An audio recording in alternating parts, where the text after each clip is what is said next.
గజం భూమి కేవలం 5,000తో 605 గజాల భూమిలో 630 స్క్వేర్ ఫీట్ సింప్లెక్స్ హౌస్ కేవలం 36 లక్షలు మాత్రమే. నమస్కారం శశికాంత్ గారు. నమస్కారం.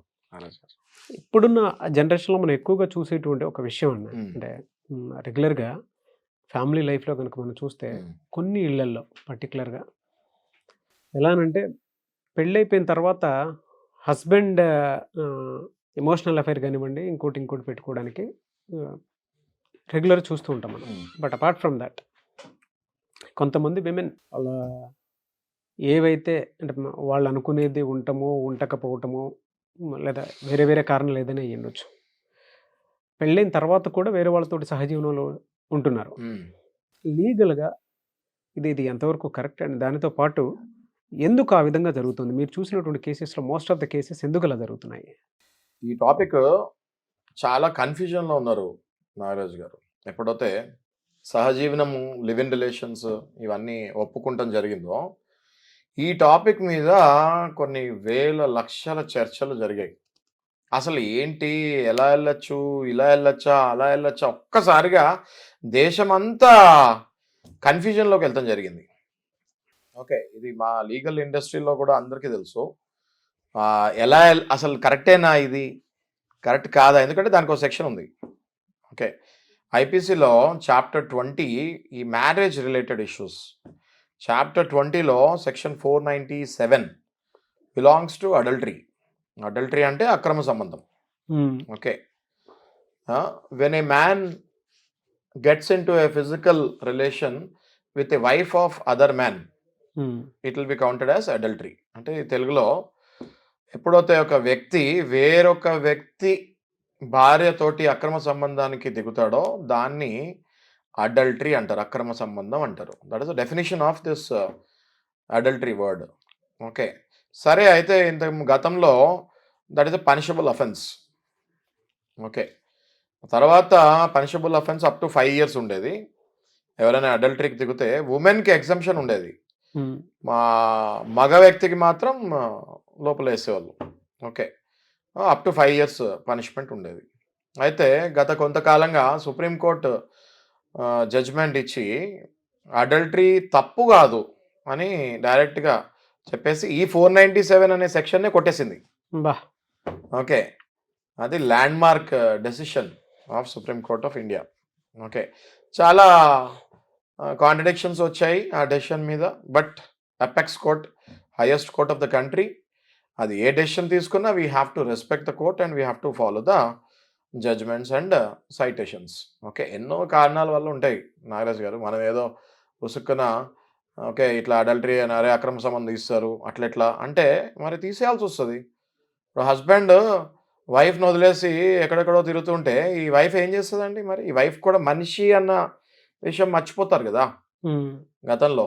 ఇప్పుడు అంటే ఓకే కొంచెం మోడర్న్ అయింది, ఓకే ఫైన్, అందరూ ఉమెన్ ఎంపవర్మెంట్ కొంచెం జరుగుతుంది, they are also knowing their rights. మరి గతంలో ఆడవాళ్ళకి వాళ్ళ రైట్సే తెలియదు, రైట్? సో మోడర్న్ సొసైటీలో ఈ జడ్జ్మెంట్ కరెక్టే అని నేను కూడా పర్సనల్గా భావించాను. సుప్రీంకోర్టు ఇచ్చిన జడ్జ్మెంట్ని డెఫినెట్గా వెల్కమ్ చేస్తాను నేను కూడా పర్సనలీ. ఓకే, సో ఇందులో ఏం జరిగిందంటే నాగరాజు గారు, ఇప్పుడు ఎందుకు జరుగుతుంది ఇది అడల్టరీ అన్నది, అసలు ఎందుకు జరుగుతుంది? బేసిక్స్కి వెళ్దాం మనం. అడల్టరీ ఎందుకు జరుగుతుంది?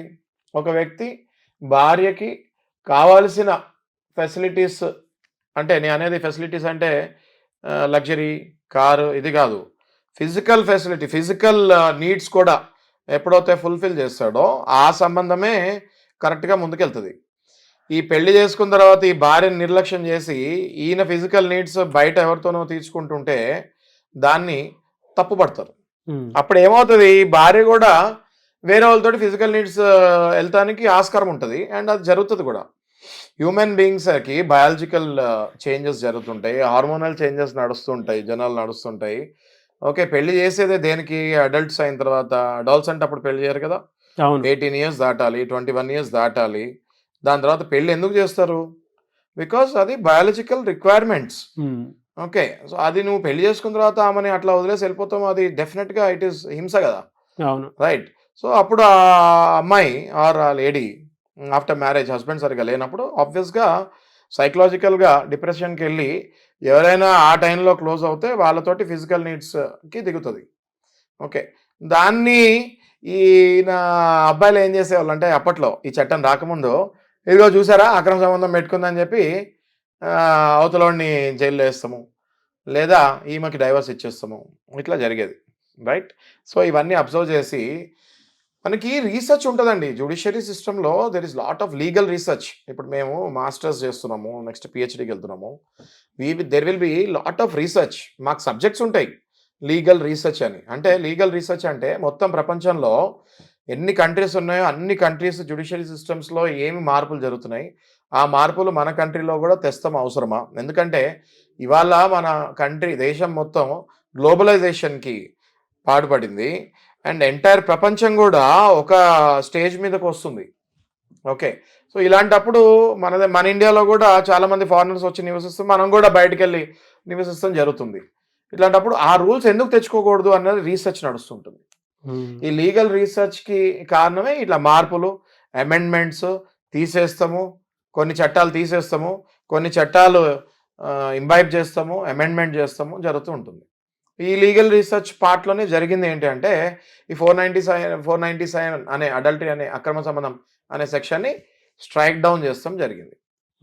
ఓకే, 100% యాజ్ అడ్వకేట్ నాకైతే అది కరెక్ట్ అనిపించింది. అండ్ ఇప్పుడు నెక్స్ట్ పాయింట్, ఫిజికల్ రిలేషన్స్ బాగుండి కూడా కొంతమంది సాటిస్ఫై అవ్వక ఇంకా మరింత ఫిజికల్ రిలేషన్స్ దిగుతూ ఉంటారు. మనం అబ్బాయిలతో తీసుకుందాం ఎగ్జాంపుల్. కొంతమంది ఒకళ్ళతో ఫిజికల్ నీడ్ కాకుండా భార్యకి తెలియకుండా అక్రమ సంబంధాల్లో దిగుతూ ఉంటారు. ఓకే, మరి అది ఎట్లా అండి? మరి సుప్రీంకోర్టు ఇట్లా 497 తీసేసింది కదా, మరి ఎవరితో పడితే తిరగచ్చా? మరి మాకు ఇంకా పెళ్ళిళ్ళు ఎందుకు, మేము ఇంకా పెళ్ళిళ్ళు చేసుకుంటాం ఎందుకు, ఎవరెవరితో పడితే తిరుగుతాం ఎందుకు అని క్వశ్చన్ అందరికీ రేజ్ అయింది. ఓకే, వాళ్ళకి మేము ఇచ్చే ఆన్సర్ ఏంటి అంటే adultery is not an offence అన్నాం, కానీ adultery is a ground for divorce. Okay, అడల్టరీని ఏం చేసామంటే దాన్ని గ్రౌండ్ ఫర్ డివర్స్. ఓకే, అది మ్యారేజ్ యాక్ట్లో ఉంది. సెక్షన్ 13(1)(i) కింద ఒకవేళ భర్త ఫిజికల్ రిలేషన్లో ఉంటూ భార్యతోటి వేరే వాళ్ళతోటి కూడా ఫిజికల్ రిలేషన్ దిగితే ఈ భార్యకి అది నచ్చకపోతే భార్య భర్త పైన సెక్షన్ 13(1)(i) కింద డైవర్స్ వేసుకోవచ్చు ఆ గ్రౌండ్స్ మీద. అర్థమవుతుంది కదా సార్? అర్థమవుతుంది. ఆ గ్రౌండ్స్ మీద భార్య, అలాగే భర్త కూడా వైఫ్ తినతో ఫిజికల్ రిలేషన్లో ఉంటూ కూడా బయట మళ్ళీ ఎవరితో అయినా ఫిజికల్ రిలేషన్ దిగినప్పుడు section 13(1)(i) Hindu marriage act ప్రకారం వాళ్ళు కూడా వైఫ్ మీద డైవర్స్ వేసుకోవచ్చు అడల్టరీ కింద, అక్రమ సంబంధం కింద. ఇద్దరికి పెళ్లి చేసేది దేనికి అంటే ఒకళ్ళు నమ్ముకుంటూ మీరిద్దరే ఫిజికల్ రిలేషన్లో ఉంటూ మీరు నెక్స్ట్ జనరేషన్కి జన్మనిచ్చి ఒక సొసైటీలో ఒక ఫ్యామిలీ లాగా మంచిగా ఫామ్ అయ్యి మెలగాలి అని చెప్పి. ఇద్దరికి పెళ్లి చేసిన తర్వాత కూడా మీరు ఇక్కడ వేరే వాళ్ళని చూసుకుంటే ఆ రీజన్ వల్ల మీరు ఇద్దరు మళ్ళీ విడిపోవచ్చు. వీళ్ళు మళ్ళీ మంచోళ్ళు ఎవరైతే ఉంటారో వాళ్ళు మళ్ళీ వేరే వాళ్ళు ఎవరైనా మంచోళ్ళని పెళ్లి చేసుకొని వాళ్ళ సొసైటీలో మెలగచ్చు. జీవితాంతం ఇంకా వీళ్ళనే చేసుకోవాలని లేదు. అదవుతుంది నాగరాజు గారు. సో దిస్ సెక్షన్ ఇవాళ మీరు చాలా మంచి టాపిక్ తీస్తారు. ఇవాళ అన్ని మంచి టాపిక్లు వస్తున్నాయి. ఓకే, చాలా మంచి టాపిక్ తీస్తారు. ఇది జనాలకు తెలియక చాలా మంది వాళ్ళ పార్ట్నర్స్ వేరే వాళ్ళతో రిలేషన్లో ఉన్నా కూడా అయ్యో అడల్టరీ లీగల్ చేశారు కదా నేనేం చేయలేనా అని చేతులు కట్టుకొని కూర్చోక్కర్లేదు. ఓకే, అడల్టరీ లీగల్ చేసింది గత వేరే ఎన్నో కారణాల వల్ల, కానీ ఇద్దరు ఫిజికల్ రిలేషన్లో బాగుంటూ మళ్ళీ ఇంకో ఫిజికల్ రిలేషన్కి వెళ్తున్నాడు అంటే that is definitely crime. That is grounds for divorce. A sections వర్తిస్తాయి? ఎన్నేళ్ళు జైలు శిక్ష ఉంటుంది? దీనికి జైలు శిక్ష లేదండి. దీనికి జైలు శిక్ష లేదు. అదే 497లో 5 ఏళ్ళు జైలు శిక్ష ఉండేది ఇంతకుముందు. ఇప్పుడు ఆ జైలు శిక్ష అన్నది తీసేశారు. ఇంక తీసేసి పనిష్మెంట్ ఏంటి అంటే నాతో మోసం చేసావు నువ్వు, నాతో ఉంటూ నన్ను పెళ్లి చేసుకొని వేరే వాళ్ళతో కాపురం చేస్తున్నావు నువ్వు అని చెప్పి ఆ రీజన్ చూపించి ఈయనని వదిలించేసుకోవచ్చు, లేకపోతే ఈయన వాళ్ళ వైఫ్ని వదిలేయచ్చు. That is a grounds for divorce. నేను ఇందాక మీకు చెప్పాను, adultery is now grounds for divorce. It is not a criminal case. ఇంతకుముందు it is a criminal case, ఇప్పుడు అది గ్రౌండ్స్ ఫర్ డైవర్స్. అది చూపించి 13(1)(i) మీరు సెక్షన్ అడుగుతున్నారు కదా, 13(1)(i) హిందూ మ్యారేజ్ యాక్ట్ ప్రకారం అందులో డైవర్స్ అప్లై చేసుకోవచ్చు. అదే పనిష్మెంట్ వాళ్ళకి. ఓకే, నష్టపరిహారం అట్లా ఉంటుంది. నష్టపరిహారము ఇప్పుడు ఈ భార్య భర్త మీద అడల్టరీకి వెళ్ళింది అనుకోండి, బ్రహ్మాండంగా నష్టపరిహారం చేసుకోవచ్చు. ఈ భార్య వెళ్ళింది అనుకోండి, ఈయనకి మెయింటెనెన్స్ ఒకవేళ ఈయన ఏం పని చేయట్లేదు ఫర్ ఎగ్జాంపుల్, చాలా చాలా టెక్నికల్లీ మంచి క్వశ్చన్ అడిగారు మీరు. ఇందులో మళ్ళీ చాలా మంది కన్ఫ్యూజన్ ఉంది, క్లియర్ చేస్తాను నేను. భర్త ఏమీ పని చేయకుండా భార్య అంటే కొన్ని కారణాల వల్ల, ఓకే, లేజీగా ఉండి పని చేయకుండా కాదు, కొన్ని కారణాల వల్ల, ఫర్ ఎగ్జాంపుల్ ఉదాహరణకి భర్త ఏదో యాక్సిడెంట్లో ఒక కాలుపోతం జరిగింది, అప్పటి వరకు భర్త నెలకు 5 లక్షలు సంపాదించాడు, దాని తర్వాత సడన్గా సంపాదన ఆగిపోయింది, ఓకే, అది యాక్సిడెంటల్ ఇది కాబట్టి, ఇన్సిడెంట్ కాబట్టి అందులో భర్త సంపాదనకి కొంచెం టైం పడుతుంది. అదే టైంలో భార్య వేరే వాళ్ళతోటి అక్రమ సంబంధం పెట్టుకొని, ఓకే, ఈ భర్తకు తెలిస్తే ఈ భర్త ఆ భార్యను వదిలేసి మెయింటెనెన్స్ కూడా అప్లై చేసుకోవచ్చు. ఇన్నాళ్ళు నేను సంపాదించిన డబ్బులతో ఎంజాయ్ చేసి, నేను సంపాదించిన డబ్బులతోటే ఈ వేరే వాళ్ళతో తిరుగుతున్నప్పుడు ఆయన గ్యారంటీగా ఫీల్ అవుతాడు కాబట్టి, అండ్ ఇప్పుడు సంపాదించే పరిస్థితులు లేడు కాబట్టి, ఇన్నాళ్ళు ఈయన సంపాదన మీదనే ఫ్యామిలీ మొత్తం బతికింది, ఎన్నో ఆస్తులు కూడా కొనుక్కున్నారు, ఆస్తులు కూడా వాళ్ళ పేర్ల మీద కూడా కొన్ని వైఫ్స్ పేరు మీద కూడా రాసేస్తారు ప్రేమతోటి, ఆ తర్వాత అది మెడకి చుట్టుకొని కూర్చుంటాయి అవన్నీ, ఓకే. సో అలాంటి టైంలో భర్త ఏం చేయాలి అంటే వైఫ్ మీద కూడా మెయింటెనెన్స్ అప్లై చేసుకొని he can go for the maintenance. Very good topic అండి. Yes, yes. Very good analysis also. yes yes yes thank you అండి. Thank you so much Shashikant garu. Thank you Nagaraju గారు. చాలా మంది అంటే లీగల్గా సలహాలు సూచనలు తీసుకోవాలి అనుకున్నటువంటి వాళ్ళు ఉంటారు. ఈ మధ్యకాలంలో ఏంటంటే నేను చేసినటువంటి వీడియోస్కి రెస్పాన్స్ యూస్గా ఉండటం వల్ల, కరెక్ట్, సో ఈ కాంబినేషన్లో కొంతమంది డైరెక్ట్ షోలో పార్టిసిపేట్ చేద్దాం అనుకునేటువంటి వాళ్ళు ఉన్నారు. అది వైఫ్ అయినా సరే, హస్బెండ్ అయినా సరే, ఏదైనా గొడవలు ఉన్నా సరే, అండ్ బయట భూతగాథాలకు సంబంధించింది అయినా సరే, లైవ్లో డైరెక్ట్గా మనకి కాల్ రికార్డింగ్లో త్రూ అయినా కానివ్వండి, లేదంటే ఇంకొక రకంగా సరే మనల్ని అప్రోచ్ అవ్వాలనుకుంటారు. కరెక్ట్ అండి. సో మనల్ని అప్రోచ్ అవ్వాలనుకునేటువంటి వాళ్ళు పర్సనల్గా కూడా మిమ్మల్ని కలవాలనుకునేటువంటి వాళ్ళు ఉన్నారు కాబట్టి అడుగుతున్నాను, మిమ్మల్ని అప్రోచ్ అవ్వాలంటే ప్రాసెస్ ఏంటి? అదే మొదటిగా మీరు మీరు పబ్లిక్ గురించి ఆలోచించి వాళ్ళకి నా త్రూ సెక్షన్స్ పట్టి మరీ చెప్పించి ఏదైతే నాలెడ్జ్ మీరు అవేర్ చేస్తున్నారో దానికి అప్రిషియేట్ చేస్తాను.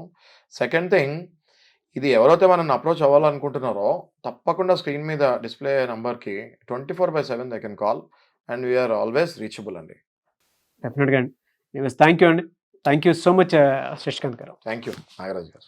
చూసారు కదండి ఈ వీడియోపై మీ అభిప్రాయం కమెంట్ బాక్స్లో పోస్ట్ చేయండి. మీరు కనుక మీకు సంబంధించినటువంటి ఏ చిన్న ప్రాబ్లం అయినా సరే లీగల్ పరంగా బయటపడాలి అనుకుంటే, అది చిన్నదైనా సరే, పెద్దదైనా సరే, సమస్య ఏదైనా సరే మీరు హ్యాండిల్ చేయలేని పరిస్థితిలో ఉన్నప్పుడు న్యాయపరమైనటువంటి సలహాలు సూచనల కోసం మీరు శశికాంత్ గారిని కలవాలి అనుకుంటే స్క్రీన్ మీద మీకు కాంటాక్ట్ నెంబర్ కనిపిస్తుంది, దానికి మీరు కాల్ ఆర్ మెసేజ్ వాట్సాప్ చేసి వెంటనే అప్రోచ్ అవ్వచ్చు. లేదు మా ప్రాబ్లం ఇది, మేము కాల్ చేస్తాము, లైవ్లో మీరు తీసుకొని దానికి సొల్యూషన్ ఇచ్చినా పర్లేదు అనుకుంటే ఆ విధంగా సరే త్రూ కాల్ మీరు కనెక్ట్ అవ్వచ్చు. లేదు మా ప్రాబ్లం ఇది అని మీరు ఒక వీడియో రికార్డ్ చేసి మాకు పంపించినా దాని మీద మేము వీడియో చేయడం జరుగుతుంది.